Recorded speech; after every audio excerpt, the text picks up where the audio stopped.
Cinja e me dele me bybila derzatele mas kumbone loje gdime si Shqiponja ime.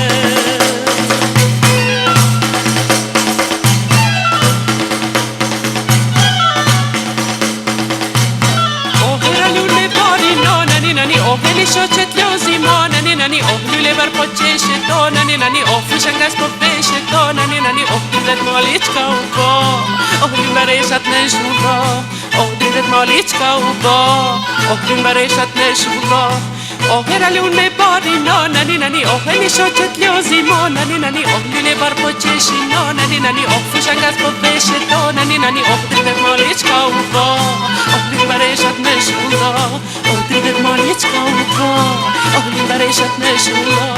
Naj, naj, naj, naj, naj, naj, naj, naj, naj, naj, naj,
mes cicërimës së zëgjve dhe mes jehonës së tingujve të këngës bukur që vinë përmes vagjeve të Rifat Kukajt, fillojmë edicionin e 12 Vjeshta dhe Vagjet, organizuar nga Art Club Rifat Kukaj dhe që vjen me përkujtim të jetës dhe letrës se shkrimtarit poetit tonë të madh Rifat Kukaj. Të nderuar shkrimtar e shkrimtare, poet, kritik, publicist, historian, të dashur familjar të Pastefat, zonë dhe zotri gjithë pranishëm. Ky pra është edicionin 12 Vjeshta dhe Vagjet, të organizuar nga Art Club Rifat Kukaj, ku për këto vite më radhë ta shpalos vlerat shumëta në kuadrët e këtij magazini. Këtu kanë ardhur dhe po vinë vazhdimisht personalitetet të shtuara të jetës letrare dhe kulturore. Si vjetë, përkujtojmë edhe 20 vjetorin e shkuarës Ramshim dhe Rifat Kukaj në 9 nëntorë. Por Rifat Kukaj është këtu, është me neve, është në krye të vendit, është fjala ti, është zëri ti, është haprimi ti, është primarja ti, është digniteti ti, është vend Rifat Kukaj.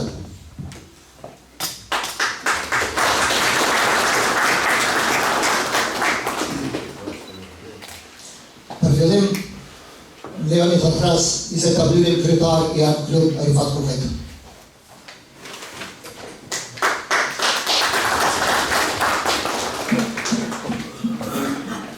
Të nderuar ardhas, poet, shkrimtar, meq, dashamirët e fjalës së shkruar dhe artistike, të gjithë ju të pranishëm, ju përshëndes dhe ju falenderoj për pranimin tuaj në edicionin e 12 të manifestimit letrar Vjeshta dhe Vargjët, që mbahet në kujtim të poetit dhe shkrimtarit Rifat Kukaj. Siç e ka thënë moderatori, ky aktivitet ka koinciduar edhe me 20 vjetorin e ikjes në arshim të poetit. Po ne këtë aktivitet e kemi fillu me ditëlindjen e tij, për arsyen se është një konstatim se ata që kanë vej pra pas, pra poetet, janë të pavdeshëm dhe kanë vetëm ditëlindje. Këtë kuptim, në vitin 2014, filluam edicionin e parë të këtij manifestimi, të mësajet e vullnetit, e lanit, dëshirës dhe dashurisë për artin dhe kulturën, arritëm deri në edicionin e 12 që po mbajmë sot. Më gëzojmë faktin që është një prej edicioneve ku prania e krijuesve është kaq e madhe. Dhe ju falenderoj të gjithëve që jeni prezent. Sigurisht që kultura pak po mbështetet nga ana institucionale, ashtu na ka ndodhur ne këtë vit, pavarësisht se her pas here kemi pasur mbështetje nga Ministria e Kulturës dhe Ministrisë së Sportit. Këtë vit ky aktivitet mbahet në sajet e donatorëve dhe një falenderim i veçantë shkon për kompaninë Altrade dhe drejtorin Avdim Marina, i cili për arsye objektive s'ka mund të jetë pranishëm këtu dhe ju përshëndet, si dhe ndërmarrjes private Gruda. Ky aktivitet që po mbahet sot e që ka një skemë të përhershme, flitet për krijimtarinë e njërit për krijuesve që ka arritur vlera të larta në letërsinë shqipe, do të jetë edhe ora letrare që ka qenë me karakter garus e që do të pasojmë me njëherë pas këtij aktiviteti. Nuk është ndoshta koha me zgjat shumë e fjalë, është koha që ma shumë të flisni ju përmes gjuhës së artit, përmes poezisë. Shumë ju falenderoj për pjesëmarrjen dhe ju shpresoj.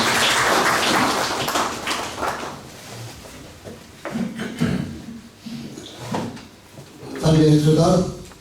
Po çfarë do të përmbajë dita e sotme këtij manifestimi? Do të filloj me tryezën tematike për krijimtarinë letrare të një shkrimtari që ka lënë dhe po lënë në gjurmë gjitha troje shqiptare, një shokut urt të Rifat Kukajt, Daud Demakut. Pra do të flitet për krijimtarinë e Daud Demakut, e që për shkaqe shëndetësore Vaca Daud sot mungon këtu. E përshëndesim prej Sjagu. Me kumtenca për kryptarinë e Daud Demaku do të paraqiten Nexha Tregja dhe studiuese e letërsisë kosovare Krasniqi.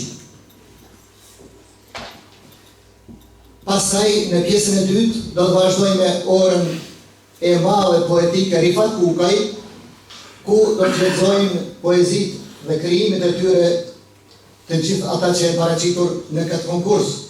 Do t'i jepen çmimet, çmimi jetë për krijimtari jetësore, Rifat Kukaj gjithashtu, mban emrin, pastaj çmimi motivues për krijues të ri, Ilyas Brokshi, dhe 3 çmimet si zakonisht pra çmimin e parë, 2 dhe 3 për poezitë që janë dorëzuar për këtë manifestim.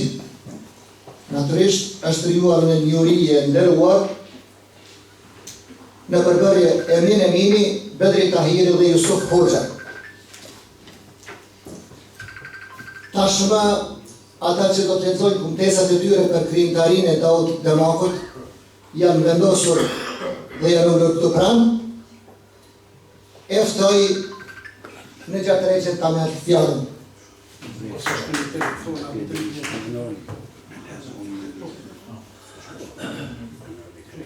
Inderuar Nexha Tregja, ju lutem telefonat pa kërkesë.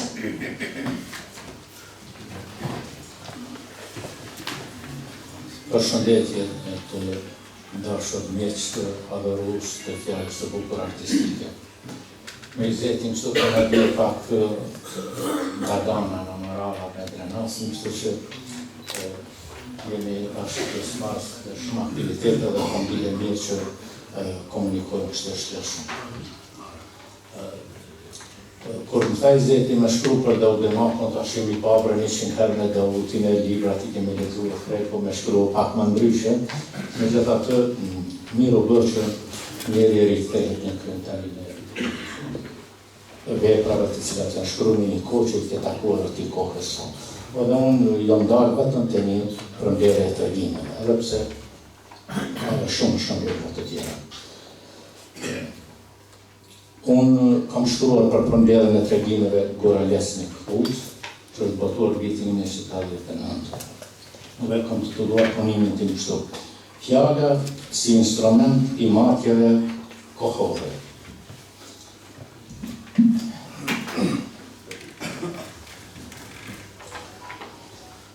Premtierja e tregimeve Gora Lesnik Hut u botua në vitin 1989. Kosova atë kohë ishte në ditët e errta të zhdukjes nga mitet serbe. Në këtë kohë të liga, fjala ndërtare sikur ruante në brandi të saj kujtesën e dhëmbjeve, e cila frymonte në për objektivat e familjeve tona. Në këtë relacione kohësh të rrjedhjem ngjarjesh, padyshim se vjen edhe libri me tregime Gora Lesnik Hut i Daud Demakut. Libri brenda kopertinave dhe titullit ka artikulime meditative të cilat shkrijnë fjalën në verdiktin e të shkuar. Tregimet e këtij libri në lexim të kohës kur është botuar libri të jepnin idenë e ngulfatjes së ditëve të mbushura me ngjarje e përjetime nga më të ndryshme. Ato të ofronin elementësinë e kapërcimit të dhëmbjeve të gjata në historinë e botës shqiptare. Në këto relacione ngjarjesh e kohës, Daud Demaku ka shpalosur kujtesën dhe imagjinatën krijuese si instrument matës për të ndriçuar rrjedhën e kohës, ato vijnë me proceset e konfrontimet e jashtme dhe ato të brendshme. Konfrontimet e jashtme kërkonin matjen e fjalës në peshorën analitike, kurse matjet e brendshme kërkonin peshorën e vetëdijësimit për të mundur kohët e liga. Në këto ballafaqime ngjarjesh e kontestimet të idesë përparimtare, njeriu i tregimeve të këtij libri gjendet para situatave të pashmangshme, sepse njeriu i kësaj kohe determinon të rrjedhat e kohëve në syrin e objektivitetit. Ai peshonte veten dhe ndërgjegjësimin në faktorizim të fatit të popullit të tij. E të shkruash në këtë botë konfliktesh dhe ndjekjesh nuk është punë që bëhej do si do. Fjala shkruar në librat e kohës analizohej në laboratorin më të sofistikuar në programat e kujdesjeve për njeriu në dijes dhe fatin e popullit të tij. Unë do të bëj përpjekje që një pjesë të analizës tregimeve të Demakut ti përfoli, sepse këmë shkruar pak më gjatë dhe do të bëj pak më detet e kaluar. Libri hapet me tregimin kthimi. Libri tregimi kthimi, po kur e lexoj edhe sot e shoh nga atmosferën, atë zhvillimin e ngjarjeve në një ambient krejt natyrshëm, por që paraqitimet e kohës janë nga më të ndryshme. Ky tregim shumë interesant më ka tash kur e lexova, e rilexova dhe e pash një problematik që lidhej me Naum Priftin në një intervistë të tij në vitet para 7-8 viteve, e jep dhe thotë çfarë dëshiron tani kur I kishte kaluar në Priftin në Amerikë shumë caqe tjetër, thotë nuk dua asgjë vetëm të kthehem në vendlindje. Ky tregim shumë interesant I përgjan asaj dëshire të Naum Priftit pikërisht në 89 për Demaku e paraqet. Një tregim tjetër që jep përshtypje të jashtëzakonshme dhe e paraqet botën e drejtësisë dhe konflikteve të asaj kohe, është tregimi fjalëkryqit. Në tregimin fjalëkryqit kemi protagonistin e jurisprudencës, juristin me emrin Hemin, që ka një botë shumë interesante dhe paraqet jo stabilitetin e njeriu të asaj kohe në përgjithësi të Kosovës dhe probleme që krijon ambicjet e tij. Ku di unë kështu, po Demaku jashtëzakonisht bukur përfundon tregimin me 3-4 fjali që ai s'mund ta plotësoj fjalëkryqin për shkak të shkronjave të asaj kohe, por që ai ka ambicie të mëdha dhe në fund jo stabiliteti I tij paguhet me përfundimin jashtëzakonisht bukur që mund të them njeriu se poetet I parashohin apo shkrimtarit I parashohin ngjarjet shumë herë. Kur kthehet në ditën e nesërme në punë, para se të nisej në punë, gruaja kishte lënë një letër, thotë mirupafshim se unë kam gjetë fatin tjetër, për njeriu jo stabil që kishte për.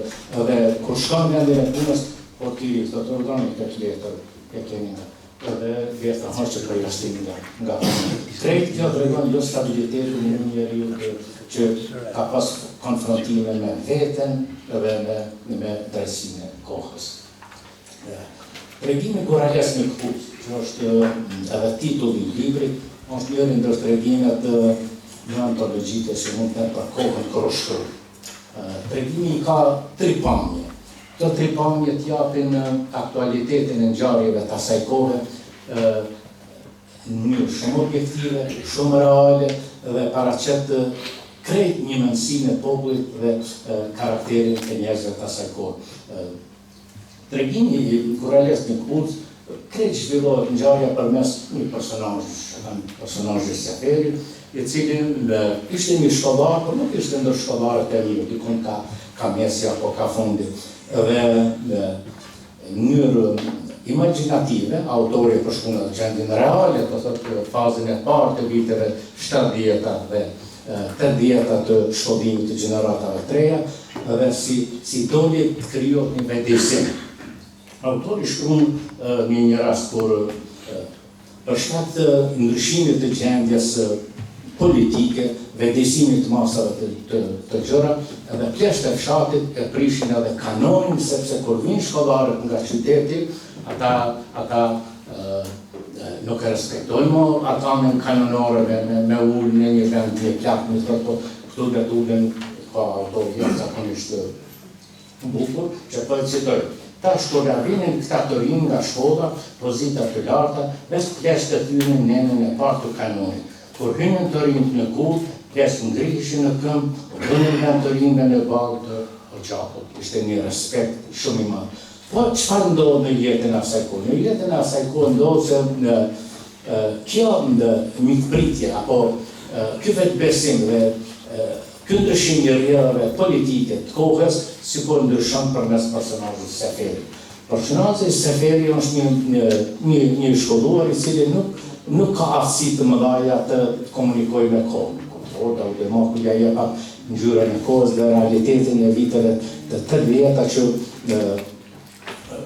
vinin, apo më mirë do thasha që do të vinin në realitet. Dhe ky personazh në fshatin e tij e hap një dyqan dhe dyqani i tij bëhet qendër shumë e rëndësishme. Dhe tani sikur ata studentë që thjesht ishin ngritur në kullat e tyre të jashtëm vendin ndryshon punën.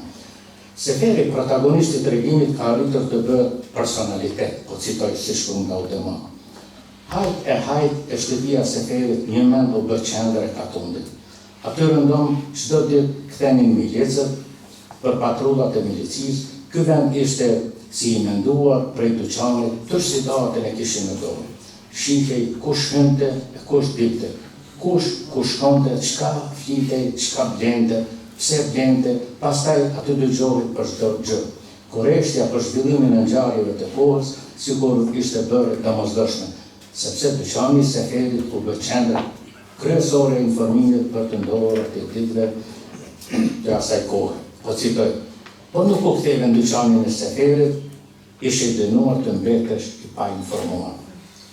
E gjithë kjo ka një përfundim shumë domethënës, sepse njerëzit asaj kohe kur e lexojnë këtë tregim thua se përjetojnë dhe i shohin të gjitha këto skena të pushtetit dhe dhunës përmes mekanizmave të tjera.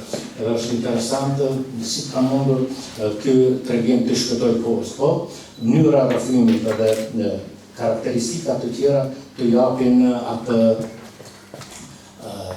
largimin nga objektiviteti real i kohës, sepse nuk kanë mundur bashkë kur të ta kuptoj mesazhin e tërësishëm.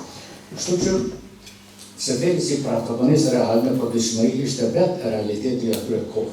Këto e dëshmon edhe titulli i tregimit edhe përmbajtja. Edhe tregimet të tjera kanë peshen e vet, kanë rëndësinë e vet, po unë do të ndaga edhe një tregim dhurata. Tregimi dhurata paraqet një ngjarje edhe sot aktuale.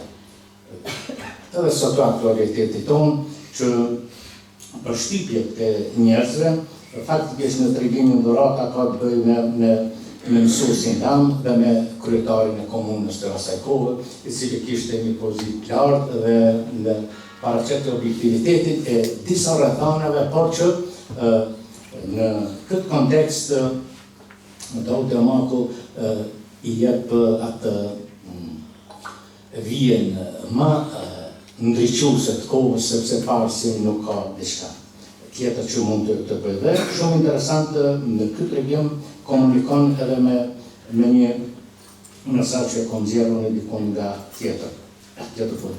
Në tregimin dhurata atë ngjarje jep ndjenjën e mallëngjimit për kujtimet më të mira të mësuesit lam. Ishte nxënësi i tij tani që ishte për kryetar i komunës. Në realitet Daudemaku ka prekur shpirtin e njeriu të nevojave të mëdha familjare.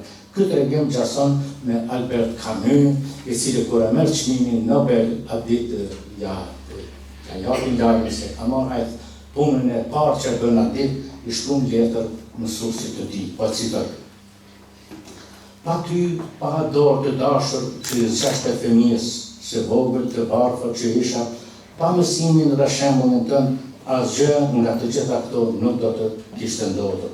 Ai mbyll me fjalë të thjeshta që mbanë peshen e një jete dhe përfundon jetën kështu të përshafoj me gjithë zemrën.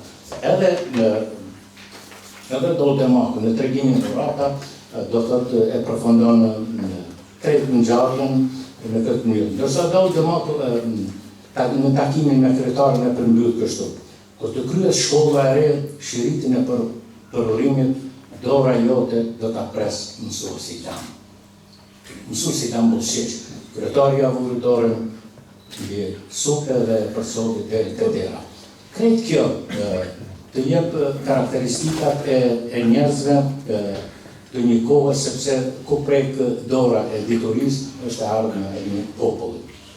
Dhe marrë në tërësi, tregimet e Daudemakut në këtë vepër dhe veprat të tjera specifikojnë në mënyrën e rrëfimit dhe depërtimet e narratorit vinë si dukuri të zakonshme. Ato të japin meditimin për të ndodhura, Ato nuk paragjykojnë në vrasësi, por të japin impulset e pulsimeve të thella për të mirën e njeriut e të adheut të tij. Në këtë skalitje fjalësh, ngjarjet marrin jetëgjatësinë e tyre në vepër, sepse vetëm fjala vendosur në kontekstin kohor lidh dhe krijon pafundësisht marrëdhëniet me konkreten dhe absoluten që është e pafundme në ekzistencën e gjenit të tij. Daudi Maku duke qenë kërkues për të domosdoshmën arrin të fuqizojë fjalën në konstatim e harmonizim të konkretës dhe progresit të natyrshëm njerëzor e gjuhësor. Vepra artistike kur shkruhet në kohë në ngjarjeve të përjetuara, ato gatuhen me shijen e bukës më të shishme përkëthuese në të gjitha kohëve. Në këtë kontekst, tregimit e Daudi Makut të japin shpresën për të ardhmen, ato specifikojnë rrugën e aktualitetit, duke i dhënë frymëmarrjen e gjallërimit protagonistëve në vepër.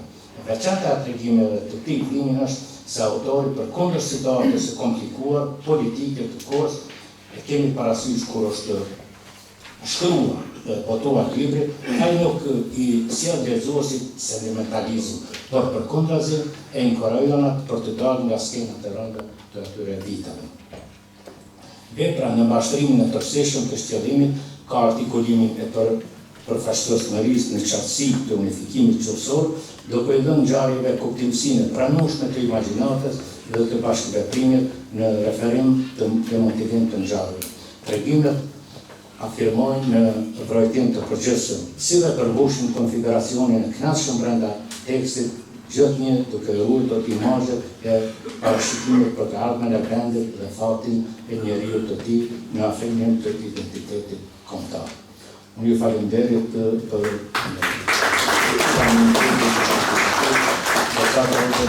dëshirojmë shërën edhe të rësirë, jemi këtë në përë.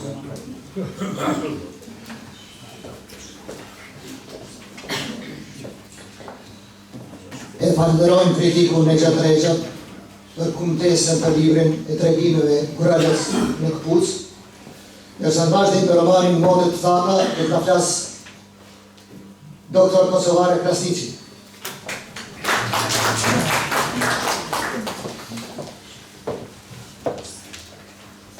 Përshëndetje të nderuar. Titulli i kumtesës time titullohet Letërsia si ur midis shpirtit dhe jetës. Leximi i romanit Modet të Thaka dhe tregimit Buka të shkrimtarit Daudi Maku. Daudi Maku zë një vend të rëndësishëm letërsinë shqiptare bashkëore, përmes veprës së tij artikulon një ndjeshmëri të veçantë, mesazhe që prekin dimensionin jetësor, etik dhe filozofik të njeriut.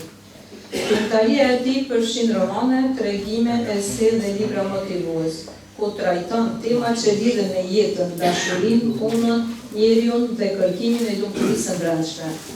Në shkrimet e tij, Daudi Maku përdor një gjuhë të pastër, të ngrohtë dhe të afërt me lexuesin, duke i dhënë rëndësi mendimit filozofik dhe mesazhit moral.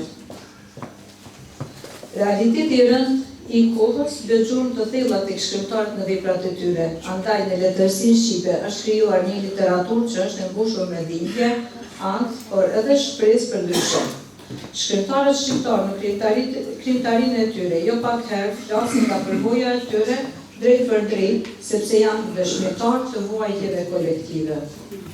Një nga këta shkrimtar është Daudi Maku dhe ndër veprat e njohura të tij është romani Modet të Thaka, ku autori përmes një gjuhë të thjeshtë, por të ngarkuar me ndjenja, paraqet jetën e njeriut që përpiqet të mbijetojë shpirtërisht në një botë të ftohtë dhe të padrejtë. Në jetën e njeriut ka mote që mbeten të thata jo vetëm nga shiu, por nga dashuria, dëmshuria dhe shpresa. Romani Modet të Thaka i Daudi Makut është një pasqyrë e këtyre moteve, një udhtim në shpirtin njerëzor që kërkon dritë në mes errësirës. Përmes fjalës së tij të ngrohtë e të thellë, autori na fton të mendojmë për vlerat që po zbehen dhe për domethënien e vërtetë të jetës. Romani është i botuar në vitin 1983, vite këto kur Kosova ishte një nga krahinat autonome të Jugosllavisë dhe pas që përballej me tensione të rënda ndërmjet popullsisë shqiptare dhe autoriteteve serbe, përballej me mungesën e lirisë së fjalës, shtypjen e egër dhe dhunën e vazhdueshme mbi popullin kosovar. Kështu kishin krijuar një realitet të mbushur me frikë e varfëri shpirtërore, ku edhe nevojat më të thjeshta të jetës ishin bërë të paarritshme. Romani mund të thota pasqyron jetën e njeriu të zakonshëm në një realitet të mbushur me mungesa, padrejtësi dhe pashpresë.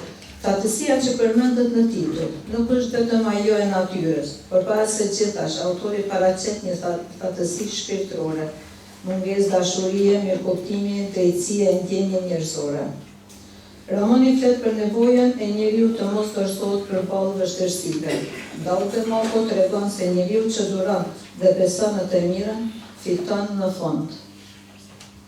Në tel, nga krejt subjekti mësojmë që romani e thot, edhe kur jeta bëhet e thot, mos e lejo shpirtin të thahet. Dhe ky është mesazhi më i thellë që na jep autori, njeriu ka fuqi të brendshme për ta mbijetuar çdo periudhë të keqe, përsa kur ruan dashurinë, besimin dhe ndershmërinë.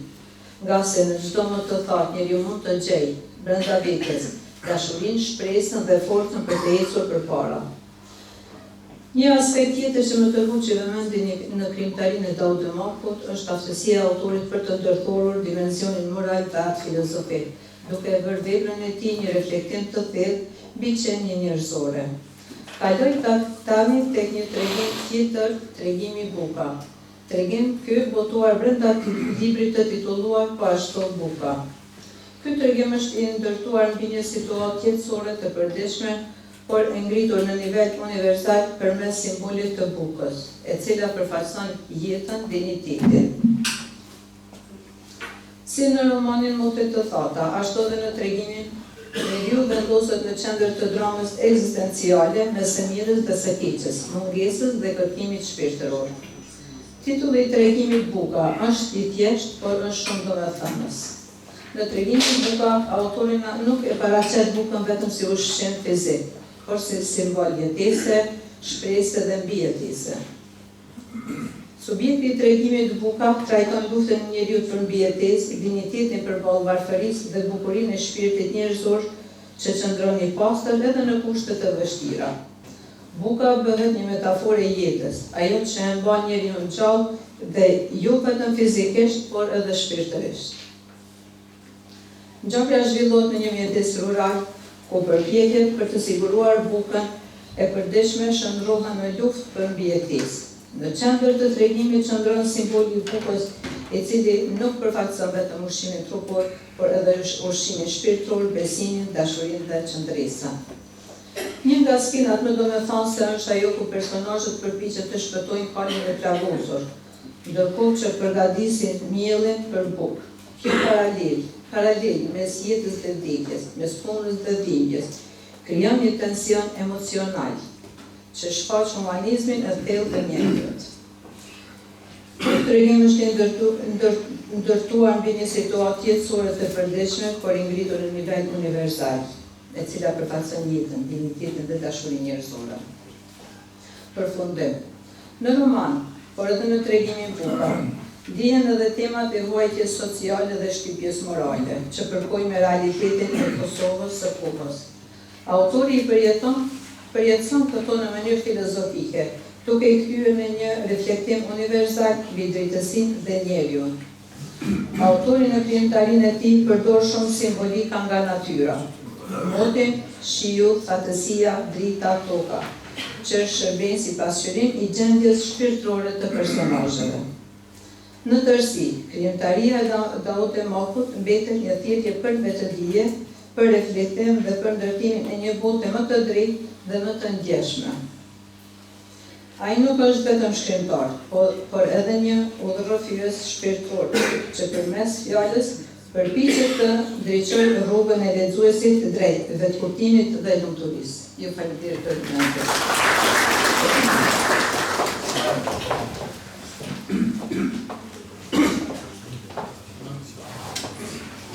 E falenderojmë Kosovari Krasniqin, ndërsa tash në radhë kemi të dhënien e çmimit për krijimtari jetësore, dhe paraprakisht e ftoj Bedri Tahirin ta marrë fjalën.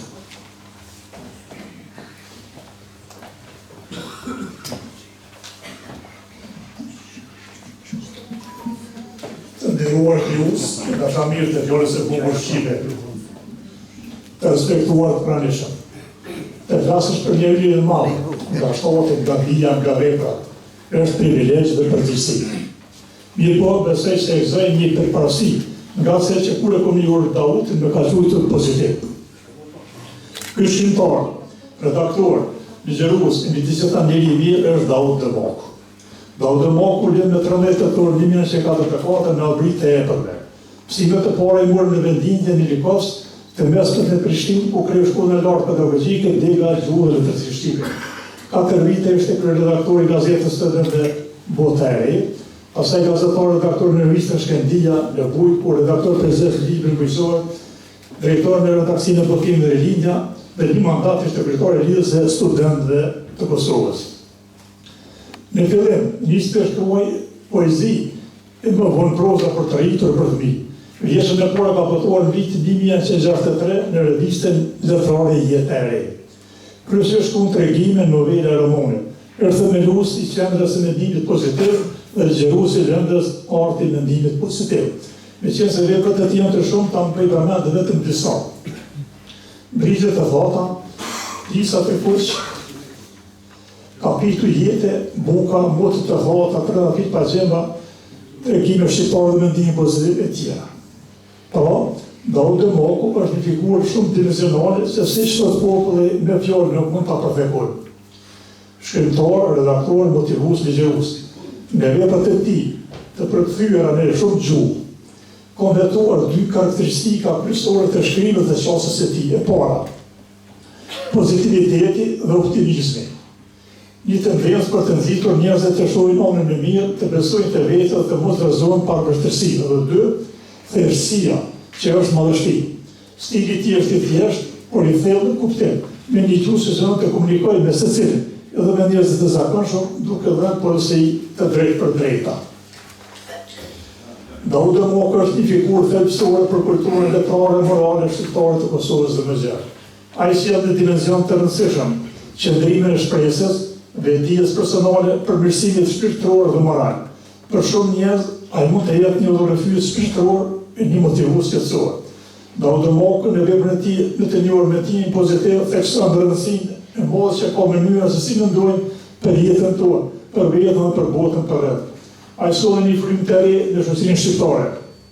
Frymën e mendimit të ri botor, frymën e mendimit pozitiv, frymën e ngritjes shpirtërore. Në fakt, Daud Dëmoku beson se ndryshimi fillon nga mendja.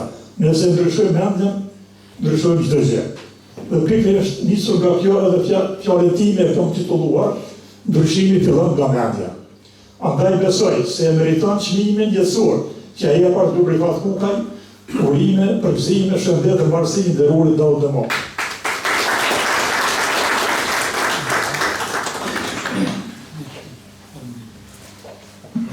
Faleminderit shumë, dhe se në vazhdim e merr fjalën Izeta Vyri.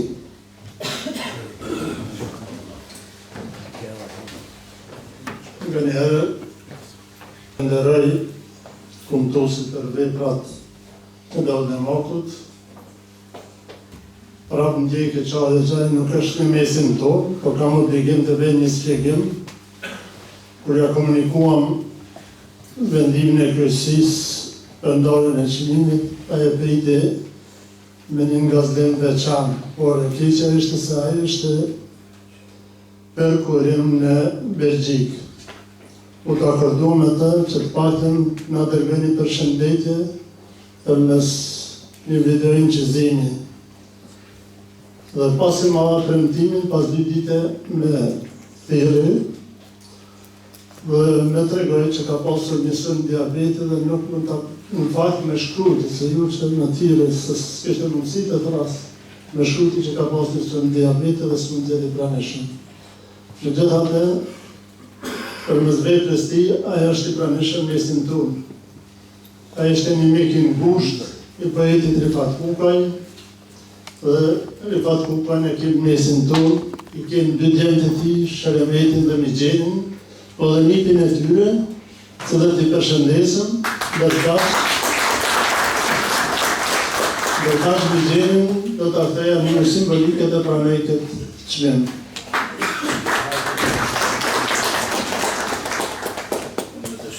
ne ma me dëshirë dhe isha dhonë, po.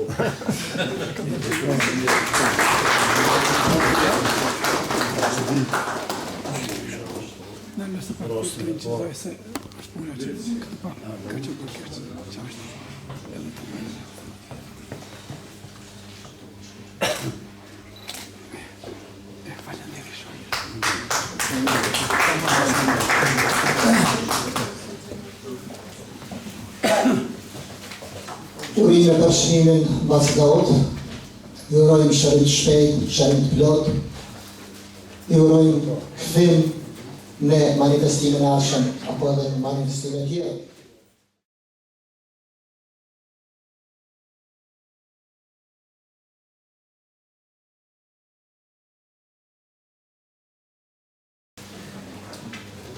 Para se të bëjmë një pushim të shkurtër, më lejoni që në emrin tuaj ta falenderoj një njeri, një personalitet që po na shoqëron çdo herë, po e madhështon, po e pasqyron mirë çdo manifestim që po bëhet këtu në emër të Art Klubit Fat Kukaj, Gani Kryziu.